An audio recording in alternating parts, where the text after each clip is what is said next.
Good evening, friends, and welcome to the Monday Night Nonfiction Book Club. Thank you for joining us. Gosh, who all do I see here?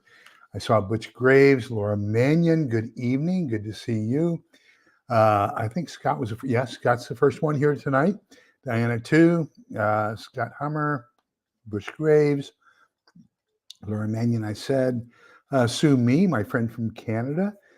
Theoxerus, are you Colorado or are you Florida? I know that we've got Maggie is hunkering down this evening. She and I were talking on the phone earlier today, and as long as it's less than a Category 4 once it hits landfall, she'll be okay. They're going to make their evacuation plans tomorrow. But they were, they're right in the eye of that. So they're in Central Florida. So she says typically they will kind of decrease in strength as it hits landfall, and so they're hoping that will happen. And if so, they'll be okay. Cats and Prepping. Good evening. Good to see you, Holly Ivans, Muskoka, Oma. Muskoka, Oma, are you still in West Virginia or are you down south in Florida? Theoxerus is in Wyoming. Okay, good. Old brain. I forget Theoxerus, but thank you for reminding. I think that Muskoka, Oma, is it Muskoka, Oma, is in West Virginia? Oh, Ontario, Canada. Big difference. Big difference. I know we have somebody in somebody else in Florida. And we have somebody in West Virginia. Who is it?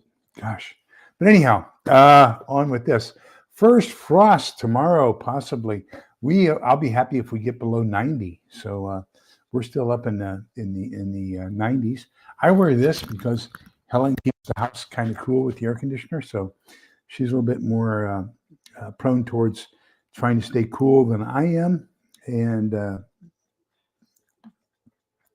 the way I look at it is I can always add more clothes. So, just a sweater or a sweatshirt or something like that, and I'm fine. But let me see. Muskoka is cottage country, Ontario. I don't know what that means, but it sounds good. It sounds like someplace I would like to be. I was just watching a video earlier today about a couple that built in the wilds of Canada. So there's an awful lot of wilds in Canada who are building a log cabin. And gosh, they were doing a wonderful job. Just a bow saw, an axe, a draw knife, chisel, and a hammer and a sledgehammer, and they were doing a fantastic job. So anyhow, tonight we're talking about the Guerrilla Dispatch. Sorry for the reflections. This is the new camouflage pattern of the Army, Volume 1 by NC Scout. We're not going to do basically chapters 4, 5, 6, anything that has to do with firearms and maneuver and things like that are in his book. I just preferred it to kind of a band. Shenanigans, that's who it is. Shenanigans is in West Virginia. There we go. But anyhow, and has property in California. Okay. But I just don't want to, maneuver, things like that. That's not something we can really talk about on the channel, not only because YouTube doesn't like it, but also because it's something you have to kind of experience in order to better understand it. So, there's some things that you have to be there to do it. How's that?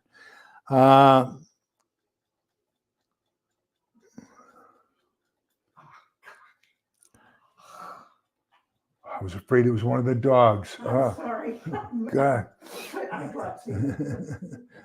KP, then goody. Helen's over there putting eye drops in, and I thought it was one of the dogs having an attack, and it scared me. She says it felt good. We keep our eye drops, our hydration drops in the refrigerator. Our ophthalmologist told us that it's best to have cold eye drops when they hit your eyes instead of ambient temperature, and it feels a lot better. So sometimes when we put them in, it's just, whoa, pure ecstasy. So Um, we've got to get up here in a couple hours. I'm putting Helen on the airplane tomorrow morning, flying her for her birthday to see our grandchildren. So, hello, Utah, Mike. Good evening. So I'm flying her to see the grandchildren. So we've got to wake up at 3:00 tomorrow morning to get her to Austin Airport in time for her flight to New Jersey. So hopefully nothing's going to happen on Mohammed's birthday. Let me diverge just a minute and let me give you my analysis. Now, remember, this is strictly my analysis. You don't have to believe it. In the Catholic Church, we call that a little T tradition. There's big T tradition that you kind of have to accept, and there's little T tradition. It's a personal interpretation that you don't have to accept. Lee's interpretation of what's going on. There are hundreds, if not thousands, of sleeper cells inside the United States. They've been able to get themselves here. They're well trained.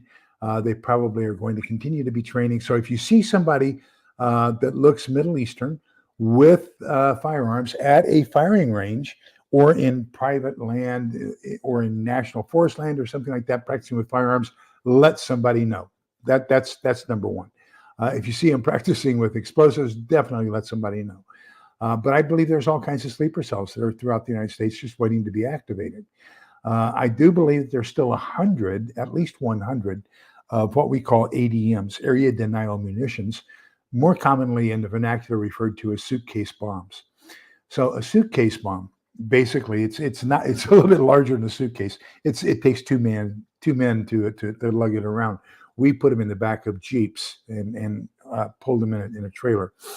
But they were done away with. Gosh, let me see. I was in Germany when they did away with them. So it had to be about, I think it was just after we moved to Stuttgart.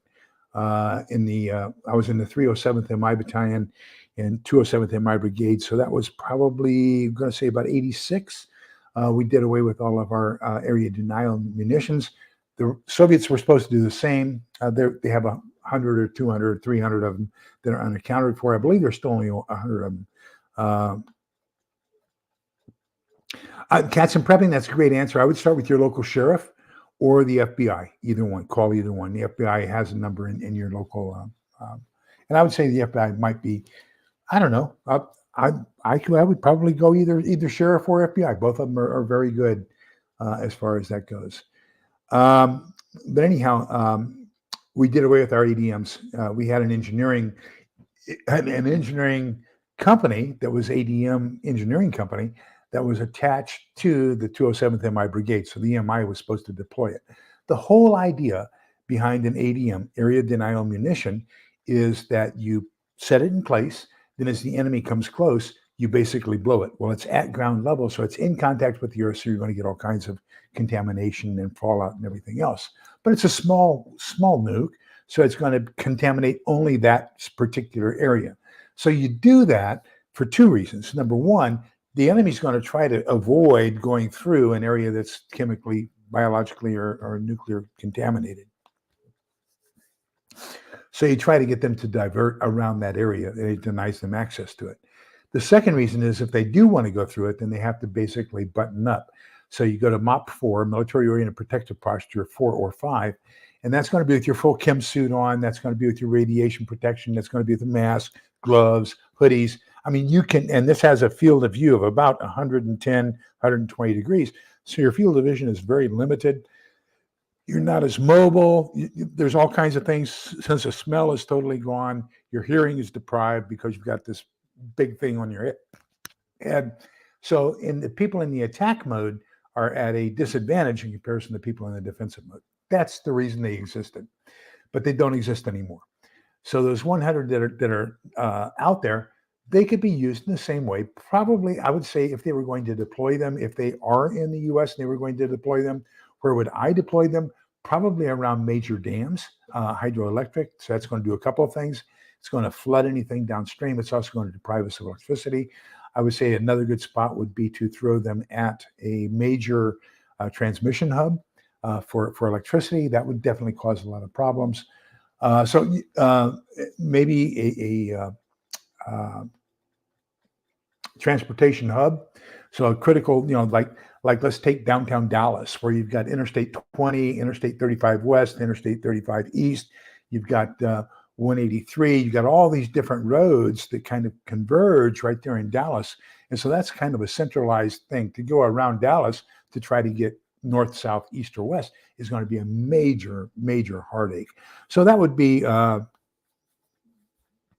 very, very advantageous to them to seal that area off and deny us the ability to maneuver around it. Likewise, LA.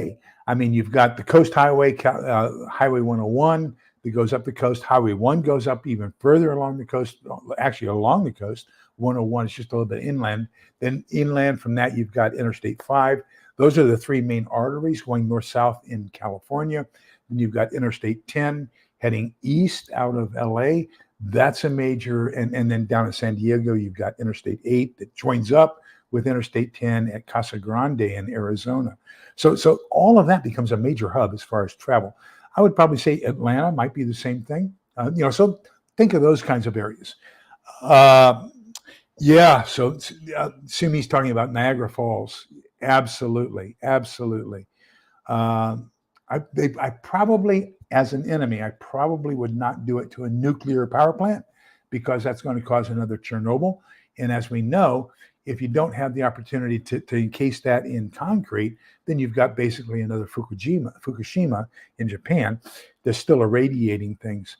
So you don't want to have something that's going to cause constant irradiation. You want to be able to gather the resources, occupy the land, and conquer it. You don't want something that's going to be contaminated when you conquer it. So that's Lee's pitch about that. But when is it going to happen, I guess, is the big question. This is my opinion. Okay, so please, you can disagree, and that's quite all right, because there's nothing to prove I'm wrong. There's nothing to prove I'm right. This is just my best guess. We have a completely open southern border. We've probably got thousands of sleeper cells inside the United States. Let me change that. Thousands of people who are in a portion of a sleeper cell or in a sleeper cell. So that could be hundreds of sleeper cells. It could be 1,000 sleeper cells. I don't know.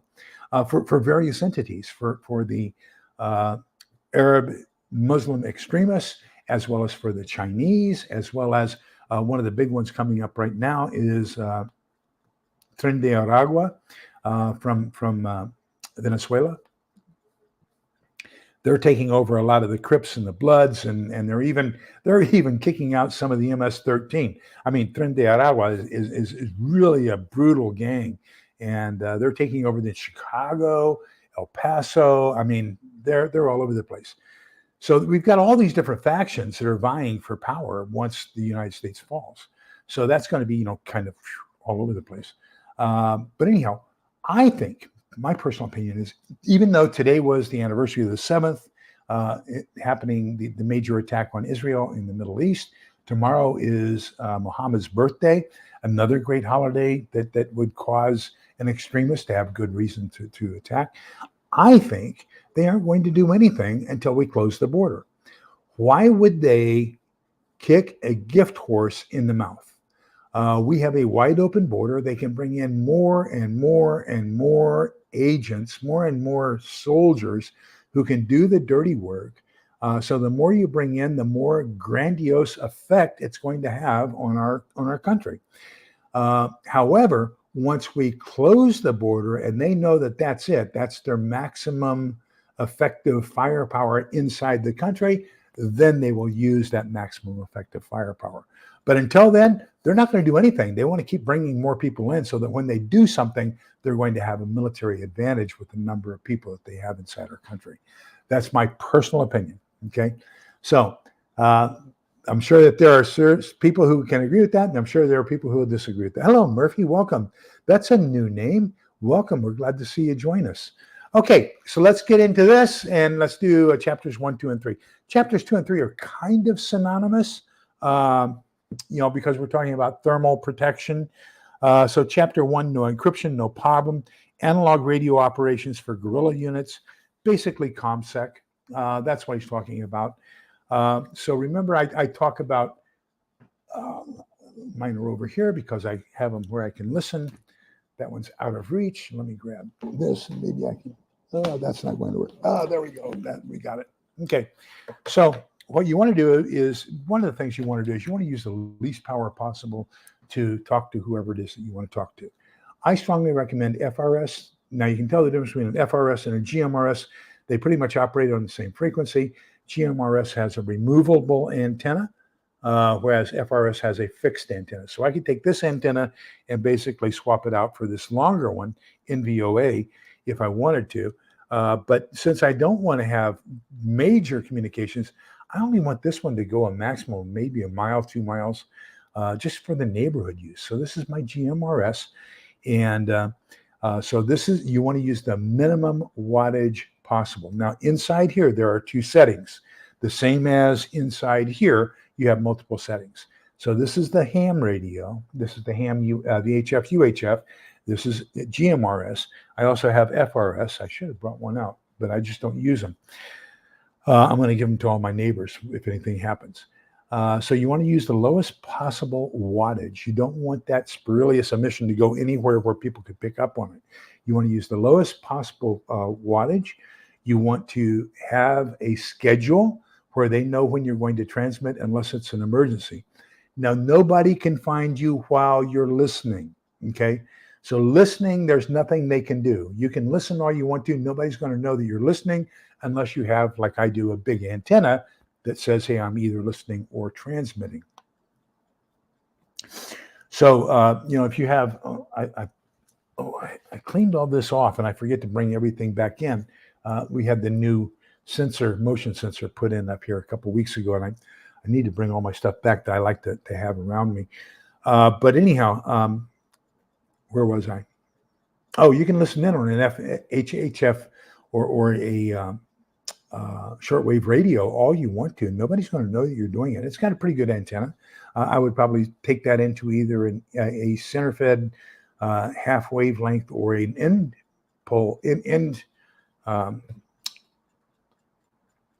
half wavelength antenna. But that's just my preference. You can use the stock antenna on one of those and listen all you want to. Same thing. You can listen in on one of these all you want to. Now, this one does have a scanner capability on it. So you can actually put it on scan and it'll go through all 22 channels. So you can see if anybody is talking. And then if anybody is, it's going to stop on that channel so you can listen to them. Hello, Kaylin. Good evening. Good to see you. So low power, set times. And then number 3, you want your transmissions to be as short as possible. That means coming up with a code book, basically. So that, for example, if you want to say meet me at, then you just say something like 112, okay?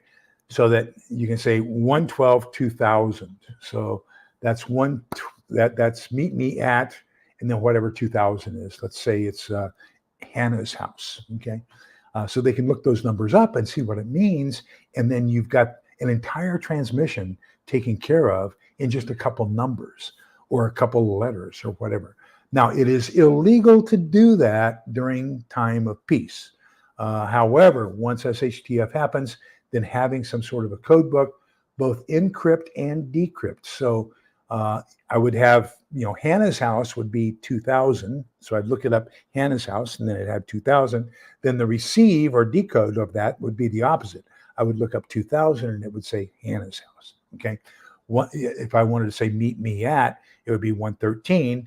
But then when I decode, I would want to look up 113 and that says meet me at. So you've got an encode and a decode. So one is going to be what you want to say in plain text, what it becomes. The other is going to be is the hidden message, what you're receiving, and then what does that equate to in plain text. So sue me. The reason is because of Part 97 of the Federal Communications Commission and their laws and rules. They say that it's illegal to have any encrypted messages. Now, there is one exception to an encrypted message, and that is if you provide the keys. So if you have end-to-end encryption, so there are several companies that say, well, let's take it. A cell phone is an example of end-to-end encryption. This is basically a radio, okay? So this radio transmits in the gigahertz, okay, up in the super high frequency range, okay? And it's transmitting and receiving over radio frequencies. And everything is exactly the same as a radio, except it's end-to-end encryption. Now, what they do is they provide the keys for that end-to-end encryption to the Federal Communications Commission so that if the FBI gets a warrant, they can listen in on your communications. That's something I want to make sure everybody understands. NSA does not listen to signals that originate or terminate inside the United States. Okay, that's the FBI does that. Okay, and the way I usually tell people, because remember I used to work for NSA, the way I usually tell people is they didn't send me to 3 years studying a foreign language to listen to you speak English. That would be a total waste of their money. So, just bear that in mind. So that would be reportable to the FBI. Let me see. Talking in another language, but not in code, would still be legal. Still, yes, it is. You may speak in another language. As a matter of fact, I occasionally speak in other languages when I have people that I'm communicating with. And I have a friend, Felix. He and we had a good conversation today. He's Russian. I speak Russian, so we were talking in Russian over the phone, and there's no problem with that. Remember that the phone is basically a radio communications device. That's my granddaughter. So anyhow, so yeah, you can do that. Now, however, they prefer in ham that you do all your communications in English. So,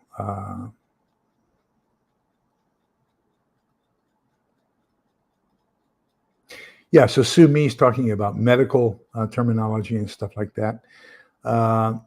Yeah, and usually the HIPAA violation is going to be if it's revealing anything about that particular individual where the individual can be identified.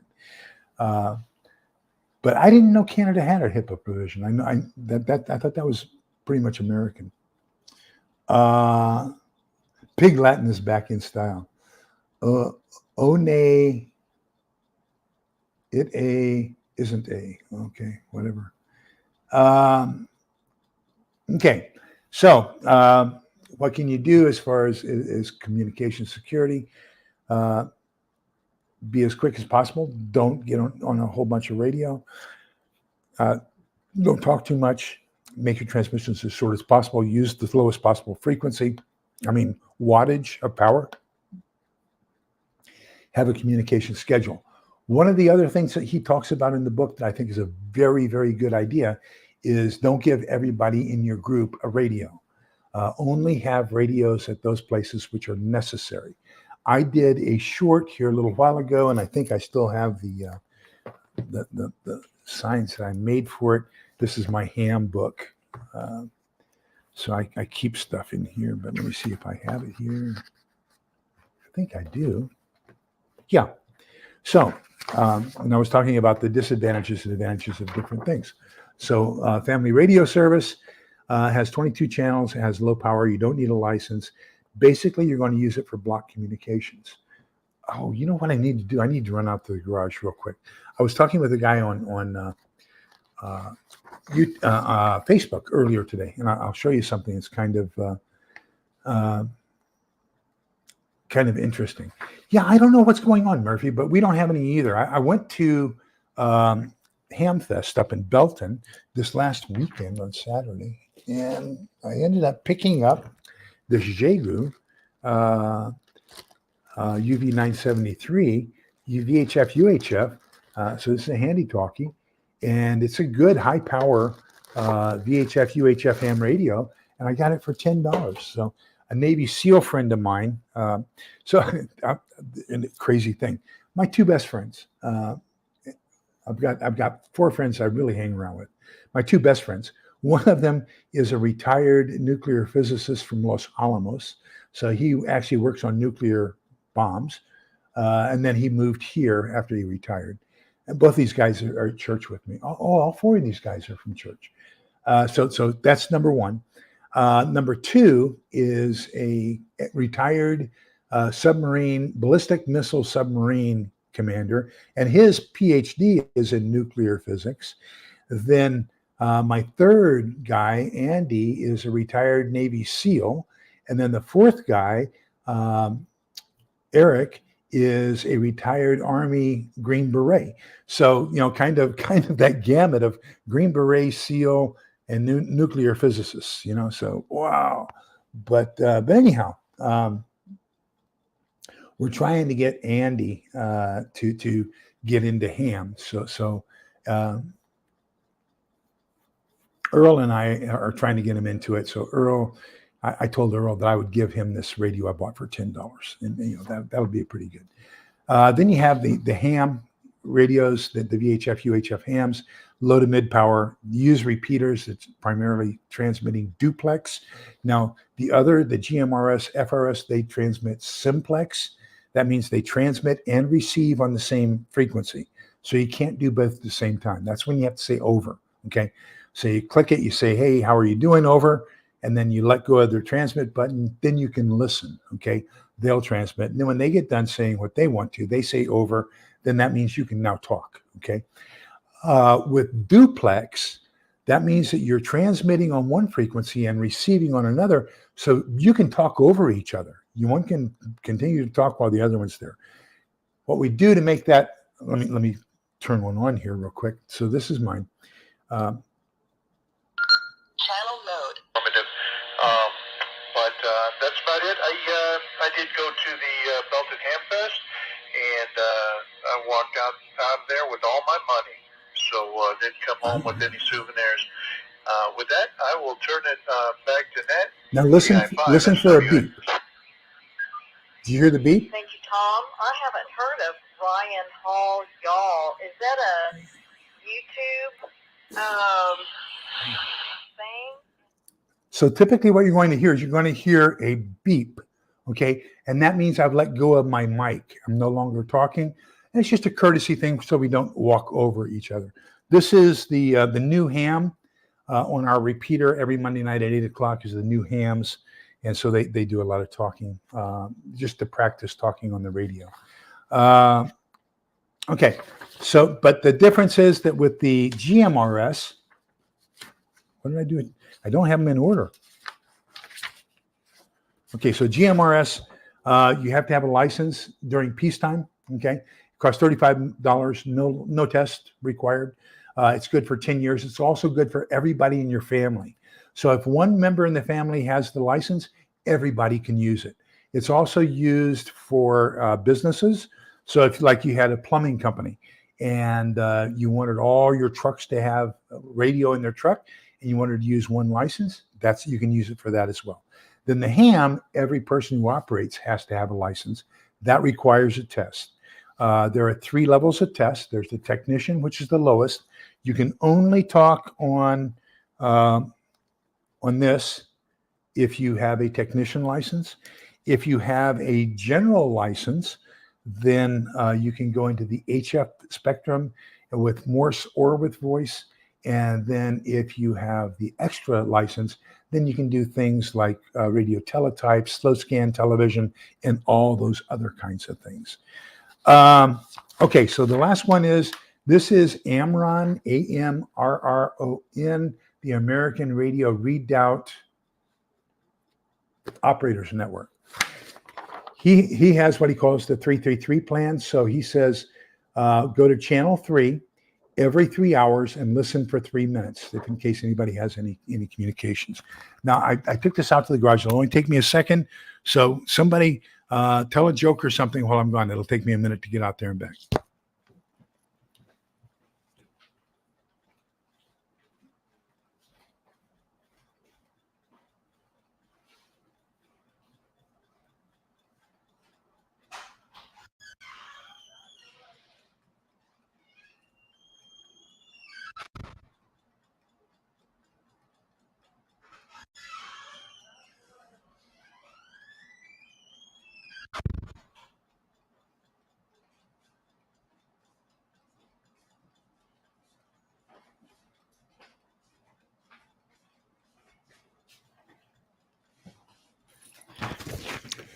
Okay, I hope I didn't lose anybody.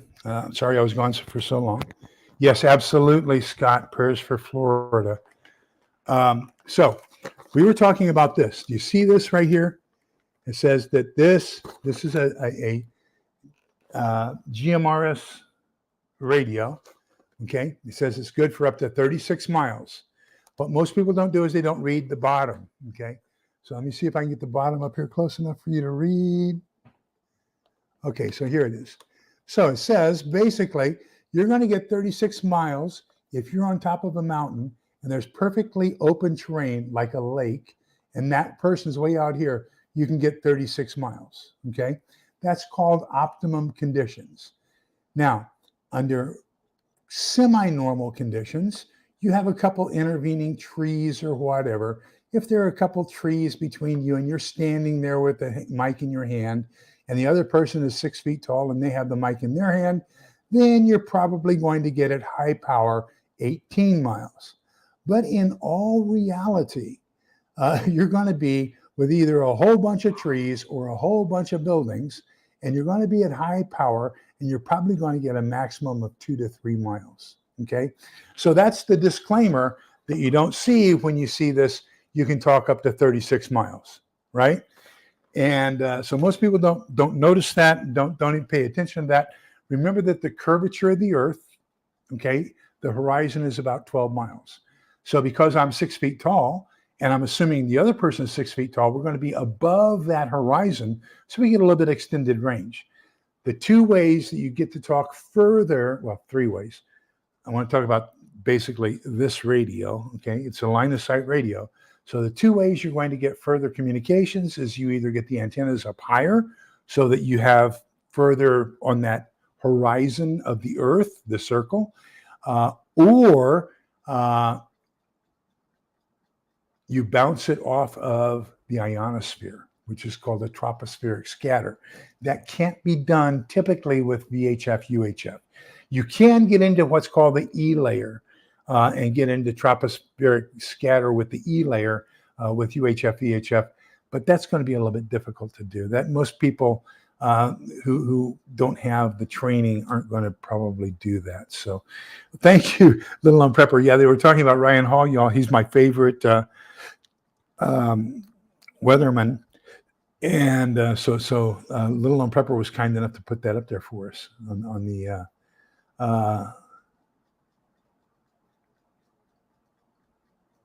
let me see if I can catch up on the I guess that means I get decreased range as a shorty. Maybe a couple 100 yards, you know. I would say I wouldn't call you shorty. I know how tall you are. You're not that short. Okay, dirty joke. The pig fell in the mud. Great. So did I tell you on my new favorite joke? Lady, the light turns amber, and the lady wants to get through the light, but this little old man in front of her, kind of like me, decides that he's not going to chance it, so he steps on the brakes and stops, and he comes to a complete stop, and the light's still amber, and he could have gotten across. She gets upset, and she leans on the horn and flips in the bird and all this other kinds of stuff. And behind her, there's a DPS trooper, Department of Public Safety, our state troopers. And so he turns on his lights, he walks over, he pulls her out of the car and handcuffs her and takes her downtown and locks her up. And so a little while later, he comes out, gets her out of the jail cell. He says, I'm sorry, I am sorry. It's a big misunderstanding. She said, yeah, you know it's a big misunderstanding. She says, what in the world was that for? He says, well, lady, I saw the back of your car, and it says, follow me to Sunday school, and I love Jesus, and Jesus saves on all over the back of your car. And so with your behavior and all those bumper stickers, I thought the car was stolen. So he arrested her for car theft. But that's my new favorite joke. Okay. Okay, so that pretty much takes us through that. Oh, he does get into authentication, and I think the way he does it is, well, it's a pretty good thing that he does here. He uses Longfellow. So you're going to write down, or Long Fisher. So you're going to write down the Long Fisher. Okay, so what you're going to do now is you're going to say, when you want to check and see if somebody's who they say they are, then you're going to say authenticate, and then you're going to give 2 letters and then 2 numbers. So you're going to say authenticate, for example, LN, and then the numbers 5, 7. Okay. So that person's going to come back and he's going to say, I authenticate. And he's going to take a look at the L, and that's a 1. So and then the N is a 3. So he's going to say, I authenticate 1, 3. And then you said 5, 7. So he's going to say then the letters F and then S. So if you say authenticate LN 5, 7, he's going to come back and say, I authenticate 1, 3 FS. Okay. And that tells you that you're talking to the right person. Or if they give you something like move out of your blind and go to the alternate position, something, and you say, well, that doesn't make sense. Then you're going to say authenticate and have them authenticate, and then they will authenticate. And if the authentication is correct, you do what they tell you. If the authentication is incorrect, then you don't do it. Okay. So he gets into that authentication in here, and I think that's pretty good. What questions do you have about communication security or about authentication tables?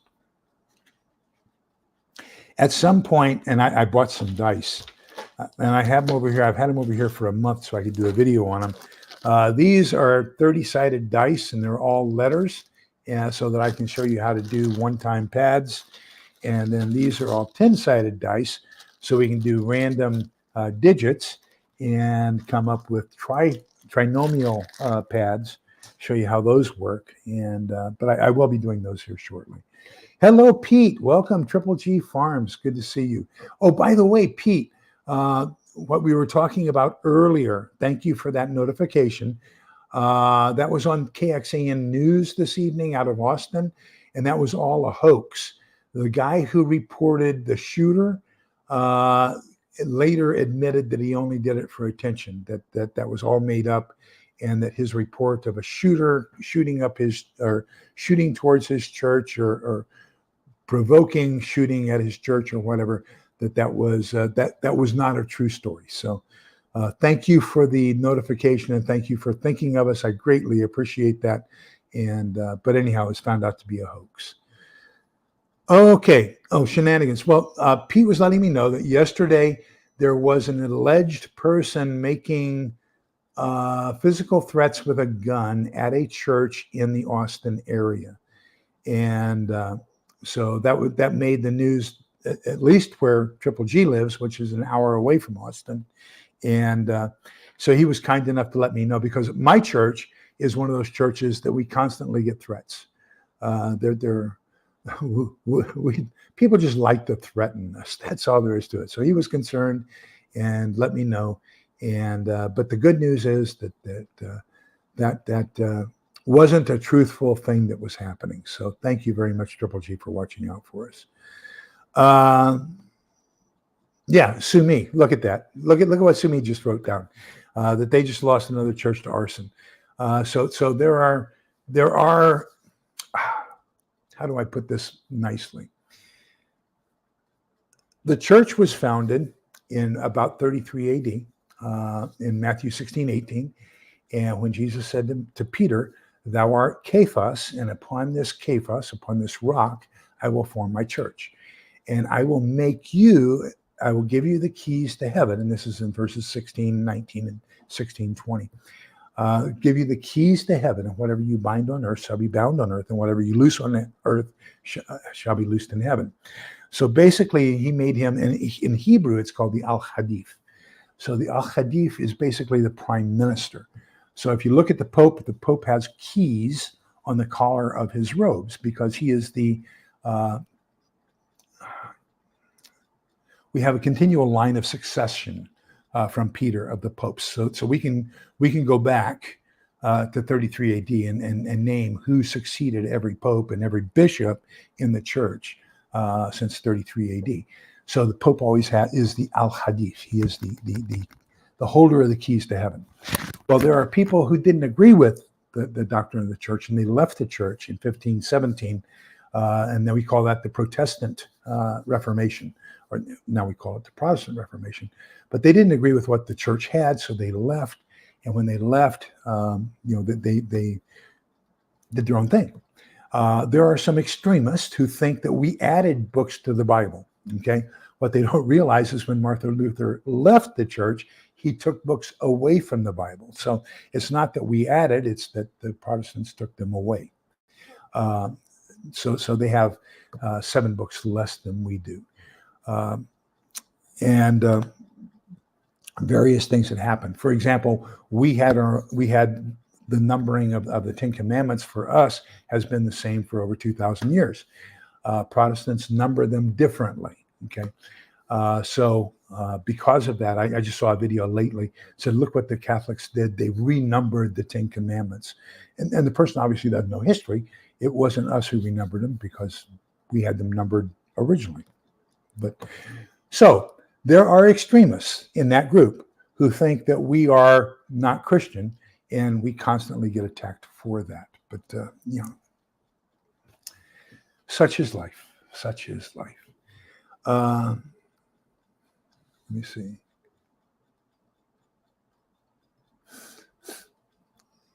I think that's it, shenanigans, is because people don't understand church history. They think that they are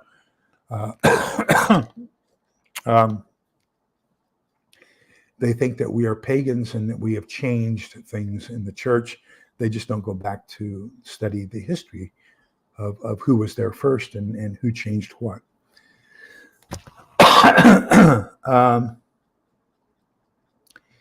Yes, that's true. I've seen that.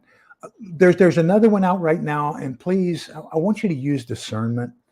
There's a picture of an UH-60 Blackhawk that is hovering and coming in, and it hovers for a second, and the downwash from the rotor is blowing away all these tents and everything else, and then it slowly goes back up.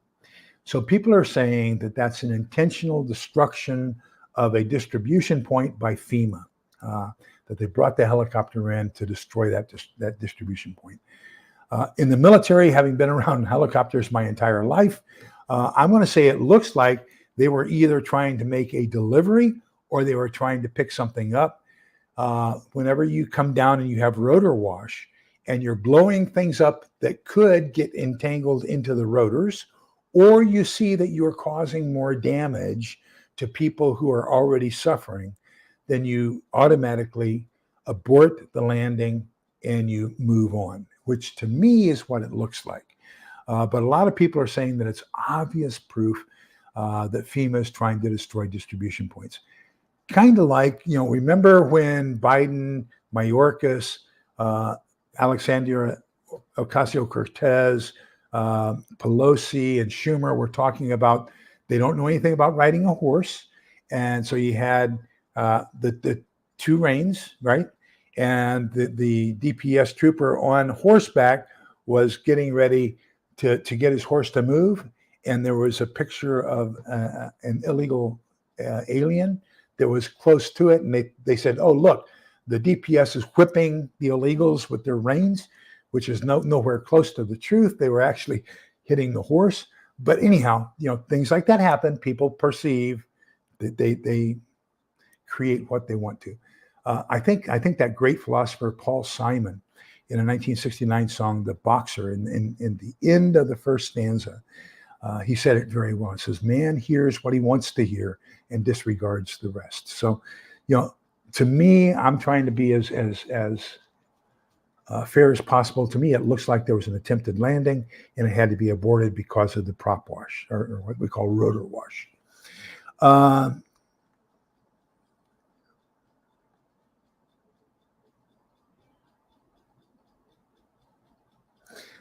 Well, not us. If I still had, I was talking to Helen earlier today. I owned a disaster response company, and so after Wilma, we didn't have any more contract. We had a contract with FEMA. We just didn't have anything to be deployed for 8 years.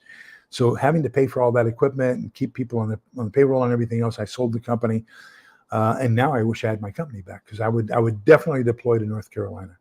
I did work for Arvin Meritor in Asheville. Actually, it's not Asheville. I think it's called Florence. Is that it? Just south of Asheville, right there across from the airport, basically, a little bit southeast of the airport. But I was there for 18 weeks.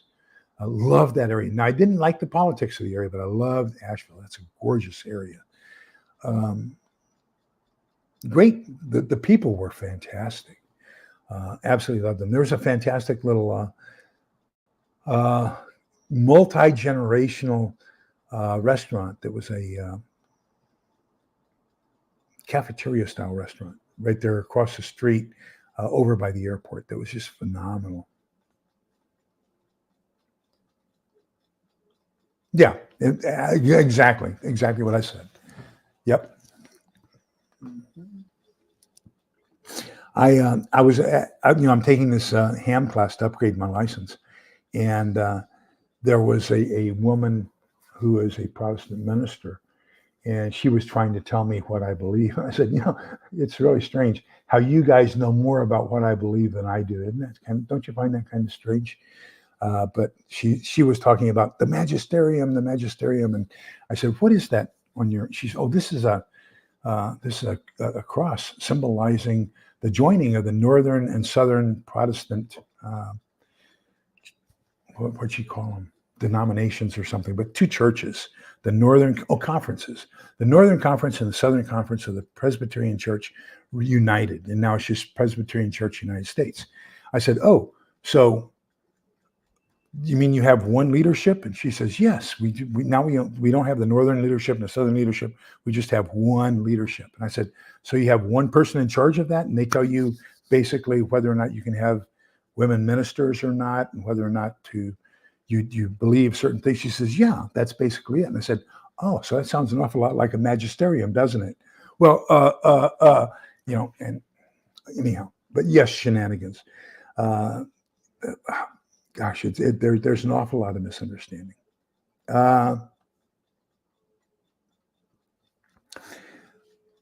Absolutely, Holly. People can be terrible. Can be terrible. Let me see. I wholeheartedly agree with that.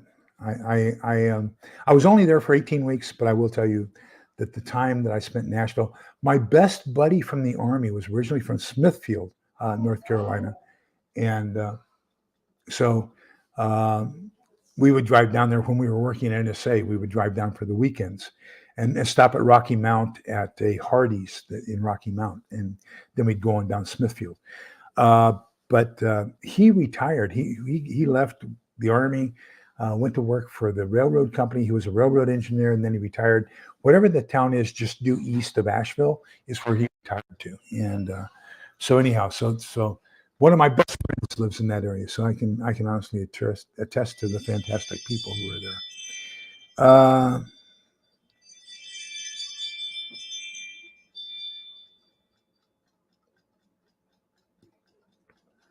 Let me see. Speaking of chopper drops, a few Iowa guard choppers are doing supply runs for North. Absolutely. There's everybody's going. I used to be HR director for a electric co-op, and they sent one line crew. So Texas Electric Cooperatives, which is basically our supply center, I saw them sending truckloads of poles, transformers, wire, and then there's all kinds of crews with bucket trucks heading out. They're going to be helping as much as we can as well. So yes, I think everybody's trying to pitch in and do as much as we can to help them. The bad thing is this one that starts with an M that's about ready to hit Central Florida. Florida doesn't need any more right now. They just don't. And we may be taxing everything we have capable of responding, and we may have to dig a little bit deeper, people, to make sure that we're helping our fellow man who's in need. Okay, so the next one we want to talk about, we've only got about 15 minutes to talk about basically two chapters, and it's the guide to thermal camouflage. So I'll be totally honest with you. I am not that worried about being detected by thermal imaging in a post-apocalyptic world. I don't think it's going to be that common. I have a thermal device. I have two thermal devices, so I can take a look around the neighborhood. For aggressors, I don't think that aggressors are going to be using it to try to determine where the defenders are. But anyhow, there are two fantastic chapters on what you can do to protect yourself from thermal detection while you are stationary.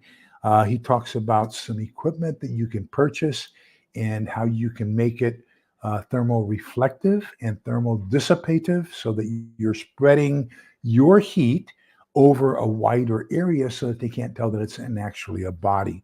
Of course, one of the things you want to do is, from what he's saying here, is basically get as low to the ground as possible so that your body heat is dissipated to the ground and the coolness of the ground is cooling your body heat a little bit. Then have your thermal barrier, your reflective material, 18 inches above your body so that there's now an air pocket in between so that it also can cool off that difference in temperature between your body and the ambient temperature where your cover will be. So, pretty much he has some fantastic recommendations as far as equipment to purchase, and he has all kinds of great drawings on how to set it up so that you can protect yourself from identification as far as thermal detection.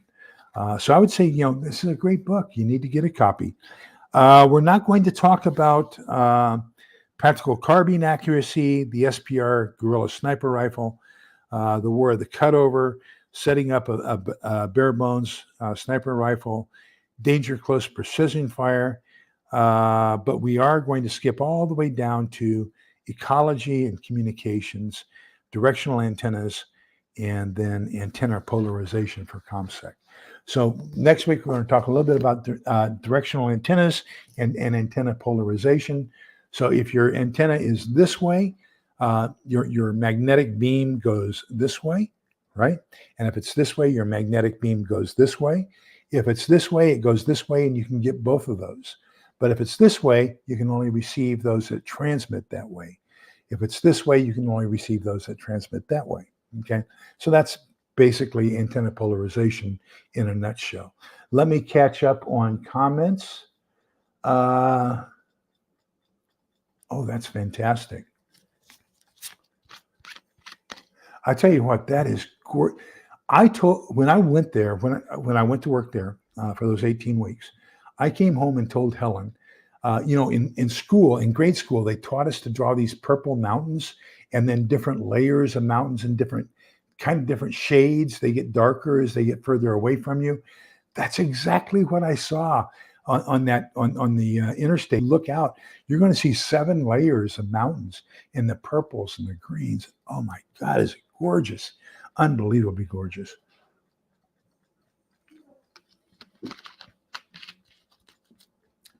Especially for a guy from the high mountain desert, okay?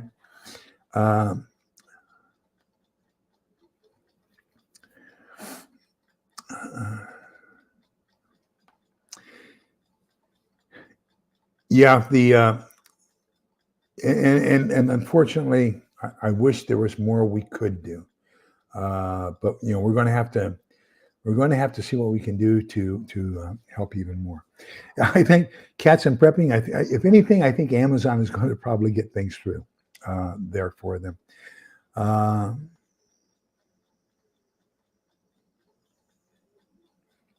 So Tuck by V was in Rocky Mount in 1997 for work, building a new Merida bakery. Nice people. Yeah, Rocky Mount. The last time I was in Rocky Mount was probably 1974. 74, I left NSA and went back to take basic Russian at DLI in Monterey. So, I took basic Indonesian in 71, basic Russian in 74, intermediate Russian in 77. So 3 years of foreign language at DLI, West Coast, Presidio, Monterey, California, so that I could be either a code breaker or a voice intercept operator. So my career, my 21-year career in the Army was either breaking codes or listening to people. So the reason I can tell you ComSec works is because direction finding and everything else, it's a lot harder to direction find you if you are communication security wise and you're practicing good ComSec. I can honestly tell you that. So unless there's anything else, pray for those people. And I'm going to say Florida, Georgia, Eastern Tennessee, and Western North Carolina especially. They need our constant prayers. Anything you can do to donate to a reputable, remember, there are going to be people scamming. So if you donate to a reputable company or to a reputable cause, then I would say the Baptist men's have a fantastic disaster response. You can donate to the Baptist men's disaster response. Catholic Charities has a fantastic disaster response group. I would say you can donate to them. The Church of Jesus Christ of Latter-day Saints, the Mormons, they have a fantastic disaster response team. I would say you can donate to them. Who else do I know of that has a very active disaster response team? I love, well, the Methodists, and most people don't realize it, but the disaster response slash what you want to call it of the Methodist Church is the Salvation Army. So they are basically offshoots of the Methodist Church. So I love the Salvation Army. As a matter of fact, 25% of the money I make on this channel goes to Salvation Army. I just think that they do a wonderful job. They're very, very good at distributing what little they receive. So they have very low overhead costs, and they distribute most of that to the people who need it.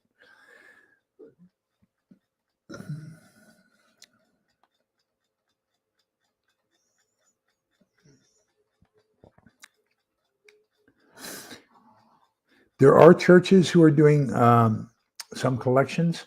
I have heard Jason, the Angry Prepper, he does a lot of fantastic work, and he has gone to a lot of these disaster areas. I don't know if he currently is or not. If he tells you that there's somebody that you can donate to, I trust him. I think he would be honest. There's another guy, Bear something. He's in the Ozarks. He's a friend of Viking Preparedness, Pastor Joe Fox. So Bear Independent's the name of his company. And he does some disaster response work as well. I'm going to say he appears to be legit. I haven't heard any complaints about him. I can't say because I haven't used them or haven't seen their work in the past. So, I mean, I've seen his work, but I just don't know. I haven't seen any auditing on him. So, but I would say, that's a possibility. You might consider that. I trust Pastor Joe Fox, Viking Preparedness. So I guess that means I would trust him as well.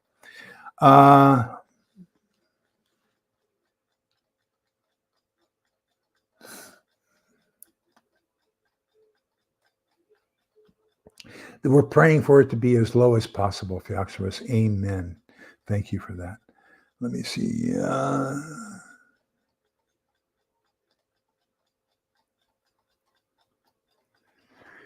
I agree with you. Thank you. Thank you for everybody for what you're doing. And if you, so there, we say in our church that everybody has something to give. And you can give one of your 3 T's. And we call the 3 T's your time. Okay. So your time means you can do menial labor, hauling cases of water or whatever, volunteering to help. Talent. So for example, Aries, we have not yet deployed our Aries team, but because I'm a ham radio operator, if Aries deploys, I could deploy with them. And use my talent on the radio to help get orders in and distribute things and help with that. Then the other one is, of course, treasure. And treasure is your cash donations or your in-kind donations. So everybody has something to offer, and we can offer one of those 3: time, talent, or treasure. Okay.